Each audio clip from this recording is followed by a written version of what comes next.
Hello everyone, my name is Isabella Parsons and I have invited 4 experts in their field to discuss lung cancer in Shanghai, China. Please welcome Addison. Thank you, Izzy. Hello Addison. In order to delve deeper in the issue of lung cancer, we need to know the background about lung cancer. Addison? Well, before we start about lung cancer, we need to know, what is cancer? So cancer is a disease caused by an uncontrolled division of abnormal cells in a part of the body, and there are 3 different types of lung cancer. There is non-small cell, small cell, and carcinoid tumors. Non-small cell is the most common type and makes up 85% of lung cancers, and it usually starts in the center of the lung, while small cell only makes 10 to 15% of lung cancers and starts in the bronchi, and it spreads a lot more rapidly than non-small cell. So the difference between the two is what they look like under a microscope. Carcinoids only make up about 5% of lung cancers. There's a lot of different causes of lung cancers. One of the most popular is smoking and secondhand smoking. So chemicals in cigarettes like nicotine, metals, and polycyclic aromatic hydrocarbons are the likely cause of lung cancer in cigarettes. According to the CDC, over 37.8 million people smoke in the US every day. Oh my gosh. Every person that smokes puts anyone around them at a greater risk of developing lung cancer due to secondhand smoking. Of course. So asbestos is also a cause of lung cancer. So asbestos can get lodged into the lung, which can develop into lung cancer. Asbestos is commonly used in installation, meaning that anyone who is in the construction field has a greater chance of getting lung cancer. Just being in a city or by a factory is also a very common place to get lung cancer. In the city, a lot of people are exposed to concentrated air pollution, and there's more industry surrounding the city, like factories, that pump out air pollution and create a greater risk. So many cities that have these factories produce sulfur dioxide, which reacts with sunlight to produce smog. So the smog then makes lung cancer more persistent within the human population. So in 2013, there was a number of scientific journals that said that air pollution in general and PM 2.5 and PM 10 are related to lung cancer. The most important study was released by the World Health Organization's Cancer Agency, International Agency for Research on Cancer, in 2013, that came to the conclusion that air pollution and particulate matter were both linked to lung cancer and should be classified as carcinogenic. So, some symptoms of lung cancer: a persistent coughing, which could make you cough up blood, shortness of breath, pain in the chest area, scratchy, hoarse throats, unintentional weight loss, pain in bones, and headaches can all be signs of lung cancer. And then there are also a lot of long-term consequences because of lung cancer, like breathing difficulties and cancer spreading to other areas, as well as some mental issues, because a lot of people who have cancers are known to also be depressed, and it has a negative economic impact because of the expensive treatment. Wow, Addison, that was very informational. Our next guest speaker is McKenna. Thank you so much. Thank you, Izzy. Hello, McKenna. Ooh, hello, Izzy. I am glad to be here. I'm glad you're here too. McKenna, can you offer some strategies to reducing lung cancer? How'd you know? I'm here today to tell you all about some simple strategies that can be implemented to halt the continuation of lung cancer in Shanghai. One strategy that could be utilized is a green belt. The greenery and trees that would surround the city would help filter out carcinogenic pollutants in the air. Additionally, the green belt would encourage better city planning by stopping the spreading out of a city.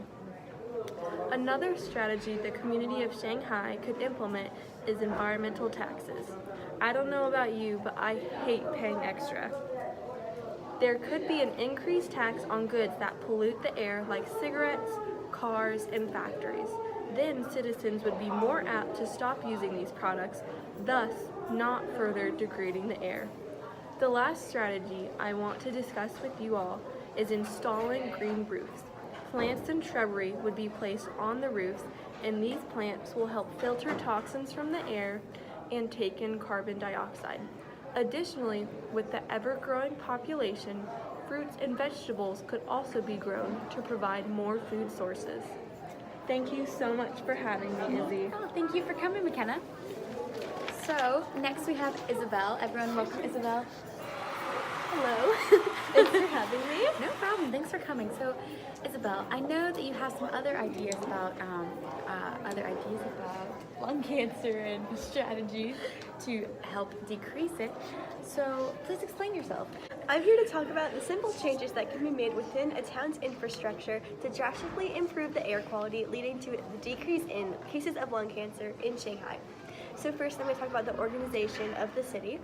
So if you think about the earliest towns and villages, they were all centered around one main area that held the most important materials necessary for the town. So everything was centralized and close together, and you had easy access to everything that you would need. So back then that was just water, so the towns would be centered around a river and like a source of food and shelter. But now our modern version would be a town centered around important materials like doctors, schools, groceries, stores, pharmacies, all Can't that forget kind of stuff. about that school. Definitely. And a similar organization could be implemented in Shanghai through the creation of urban cells. So basically, urban cells are many towns and cities within a larger city that have everything in it that you would need, and they're typically about 1 to 2 miles and a 10 to 20 minute walk from one end to the other. And these would have everything that you would possibly need, so there's no reason to travel all the way across the town to get to other areas. And these are helpful because it, one, discourages the excessive use of transportation across the town, and two, encourages exercise, like walking, which improves the health of the residents there.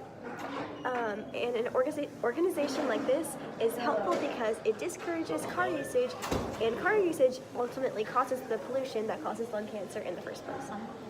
So next we could fix transportation in Shanghai. So the ultimate goal would be to reduce emissions because that's what ultimately causes the problem. So the addition of bike lanes to roads is something that could drastically help with the issue. So encouraging biking instead of driving, so that lowers emissions and raises exercise. And instead of widening the roads to add these bike lanes, we can just take away driving lanes or make them smaller, because this discourages driving, promotes biking, and promotes using smaller, more energy efficient vehicles. And bike sharing can aid in the effort because not everyone needs a bike, and if you slow down the production of bikes, that causes less emissions from factories. And if someone does have to leave their urban cell and travel across the city for whatever reason, you could create a better and more efficient public transportation system like trains, buses, and subways, make them cheap and easy so people are more likely to use these compared to cars. This is helpful because not every resident will have to rely on their own car, and public transit produces less harmful emissions per person compared to cars. That's all, Izzy. Oh, Isabel, how thought-provoking.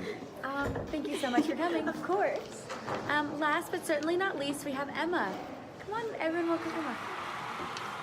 Thank you, Izzy. It is such an honor to be able to share my expertise alongside such experts as Addie, McKenna, and Isabel.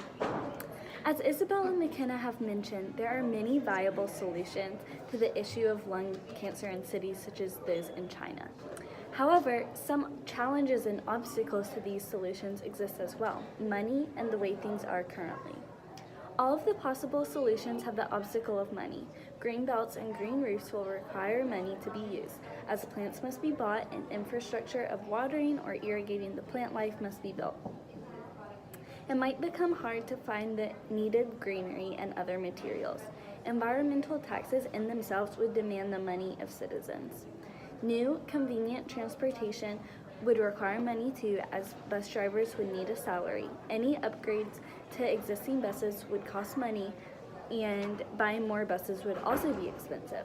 Reorganizing the city would certainly cost vast amounts of money to pay all the workers needed to tear everything up and rebuild infrastructure, buy new materials to rebuild, and more.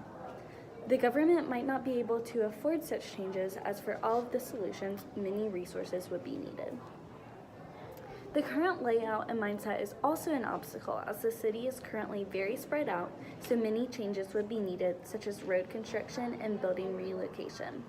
Additionally, there is concern that perhaps changing the organization of the city could make it unhelpfully dense, as so many people live in Shanghai.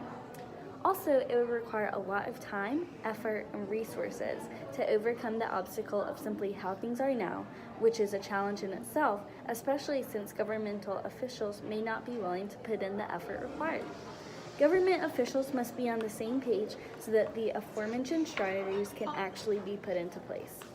Additionally, factories may not be willing to halt or slow down production in order to implement greener and more environmentally friendly strategies, and residents of the town might not be environmentally conscious and may be unwilling to accept such changes to their lifestyle.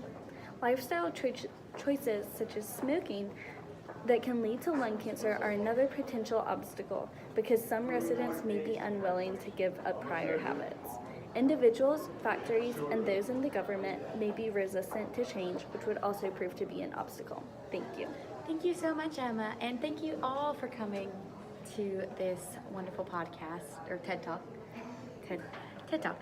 Wow, what a thorough discussion of lung cancer. Thanks to all my guests, and remember to tune in next week to hear about another E. coli outbreak.